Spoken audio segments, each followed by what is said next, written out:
children of a mom and a dad. Study after study after study, all the ones that are done in a nonpartisan manner, tell us that kids need a mom and a dad to do well in life.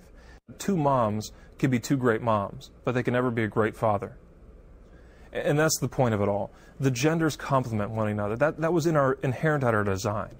I can do things for my sons that my wife cannot do just because I'm a man. My wife can do things for my sons and understand and give them impressions in life that I cannot have any hope of providing to them because I'm not a woman. It's profoundly wrong to make children the guinea pigs in a very radical social experiment. So those who are saying, I want to have the rest of the public recognize my homosexual relationship or my lesbian relationship, are essentially saying, don't just tolerate what I do. Don't just say, I'm going to live and let live. Don't just say what anybody else does is their own business and I'm not going to interfere with it. You have to approve what I'm doing. And you don't just need to approve it. You have to say that it's legitimate religiously. You have to say that what I'm doing is not sinful. You have to say that what I'm doing is just as legitimate, just as valid as a marriage between a man and a woman.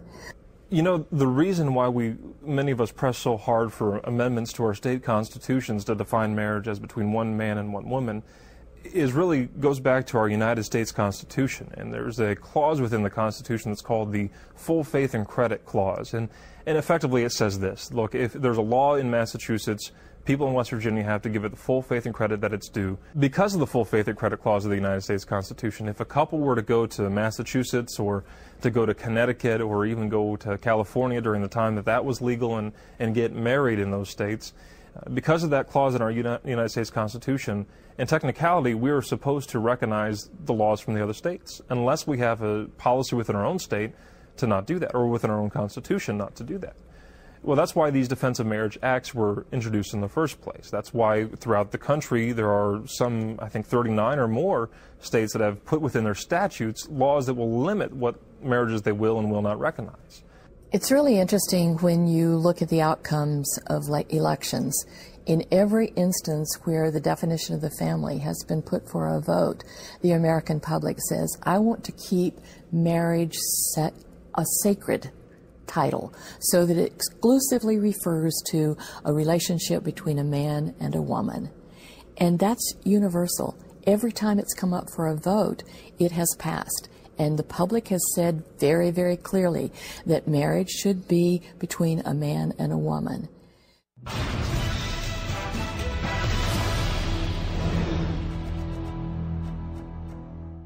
I had always been of the notion that all violent crimes are hate crimes. I've never known a crime to be committed violently that was done out of pleasure.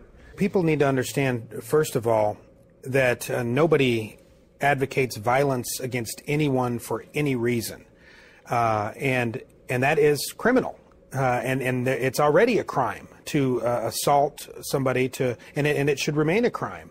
And nobody advocates that. But what we have with hate crimes legislation, unfortunately, is it creates a two-tier justice system where we have a special class of victim that is elevated to a higher level of importance over just the common individual. And that, on its face, is a violation of the 14th Amendment to the U.S. Constitution, which guarantees equal protection under the laws. Well, if it is a more serious crime to assault somebody because they self-identify as a homosexual than it is to assault a pregnant woman or a little old lady, well, then that discriminates against the pregnant woman or the little old lady. That lifts up the homosexual individual as a more relevant and more important victim and makes that crime a more serious crime. Well, that's constitutionally dubious, to say the least. So when we pass these hate crimes legislations or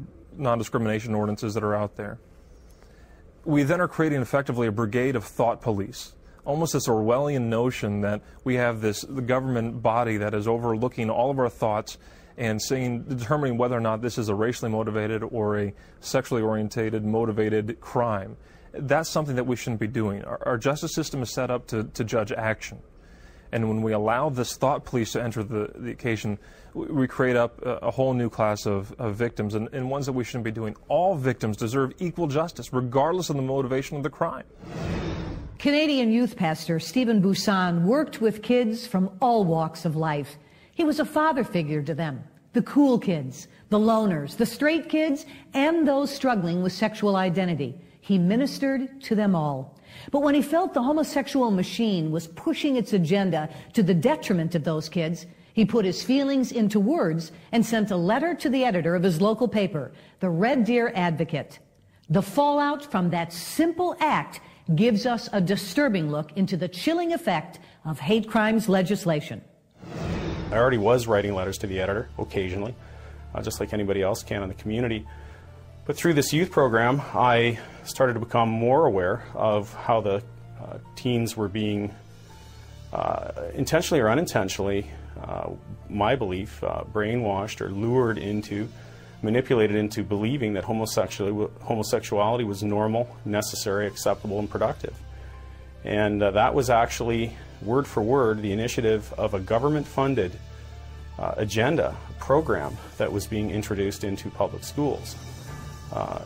On top of that, I found out that a teacher, public school teacher, who started a pro-gay tolerant group within a Red Deer High School, was inviting a gay minister to teach youth the pro-gay version of the Bible. So enough was enough for me. It was one thing, you know, I absolutely believe in tolerance.